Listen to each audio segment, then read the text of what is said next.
Hi guys, નિહાલ સમાજમાં આપ સર્વેનું હાર્દિક સ્વાગત છે. હું આવી ગઈ છું ફરીથી આપની સમક્ષ એક નવા અધ્યાય સાથે. આપ સર્વેની મકર સંક્રાંતિની હાર્દિક શુભકામનાઓ.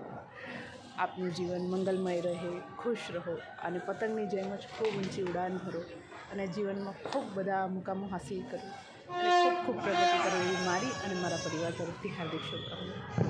આજના દિવસે હું તમારી પાસે એક નાની એવી સ્ટોરી લઈને આવી છું. મિત્રો, એક એવી છોકરીની હું સ્ટોરી કહેવા જઈ રહી છું આજે તમને, કે જે ક્યાંક ને ક્યાંક બધા કરતાં ડિફરન્સ છે. એક છોકરી હોય છે કે જેને શું કહેવાય, એના પિયરમાં એ બહુ જ સરસ રીતે અને પોતાના પિતાના ઘરે એટલા સારી ઉછેરમાં મોટી થઈ હોય છે અને એને ખૂબ જ સુખ અને આનંદ જીવનમાં જોયું હોય છે અને એને દુઃખ શું છે એ પણ ખબર ન હોય અને એટલા બધા ઉત્સાહથી જીવન જીવી હોય. અને જ્યારે ફાઇનલ એના લગ્ન થાય છે એના પછી એને એક એવી જિંદગી એની સામે આવે છે કે જ્યાં એને અવનવા પડાવવાનો સામનો કરવો પડે છે. ત્યાં અવનવી વાતો, અવનવું સફર અને ના જાણે કેટલી મુશ્કેલીઓ એને પડવા લાગે છે. પછી એ દીકરી નાનો એવો એના પિતાને પત્ર લખે છે કે પિતાજી, તમે કહ્યું હતું કે જીવન તો હંમેશા તારું સુંદર જ હશે, જેવું મેં વિચાર્યું હતું એવું જ હશે અને જેવા તે સપના જોયા છે એવું જ હશે. તો ખરેખર જીવનની વાસ્તવિકતા તો પિતાજી કંઈક અલગ જ નીકળ્યું. જે મેં આનંદ ઉત્સાહ તમારા ઘરે કર્યો છે, જે જીવન હું જીવી છું એના કરતાં ઘણું અલગ જીવન આજે હું જીવી રહી છું. એના પાછળનું કારણ શું છે?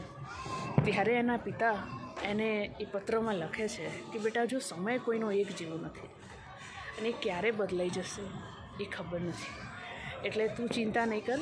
સમય આજ નહીં તો એ કાલે જરૂરથી બદલાશે. આ વાતને બહુ બધો સમય નીકળી જાય છે અને જિંદગી એની આમ ને આમ સ્થળાંતર કરે છે અને આમ ને આમ જીવન ચાલ્યા કરે છે. પછી એક દિવસ ફાઇનલી જ્યારે એના સસરામાં હોય છે ત્યારે એને ત્યાંથી એના પતિ તરફથી એને અચાનક જ એવા સમાચાર મળે છે કે એ પોતે એક સ્થિર એવી જગ્યા ઉપર જવાના હોય છે કે જ્યાં એમને એક નવો મુકામ હાસિલ થયો હોય છે એમના પતિને અને ફાઇનલી એમની લાઈફ નવી જગ્યાએ સ્થિર થવાની હોય છે અને પોતે નવી જગ્યાએ સેટલ થવાના હોય છે. તો ત્યાં જઈ અને એને એક નવી જિંદગી મળે છે અને ત્યાં એના જે જિંદગીના જેટલા બી પ્રશ્નો છે અને જે મુસીબતો હોય છે એમાંથી ફાઇનલી સોલ્યુશન આવી જાય છે અને ઘણા બધા એવા પ્રશ્નો છે એની જિંદગીના જે સોલ્વ નથી થતા એ પણ અંતે સોલ્વ થાય છે.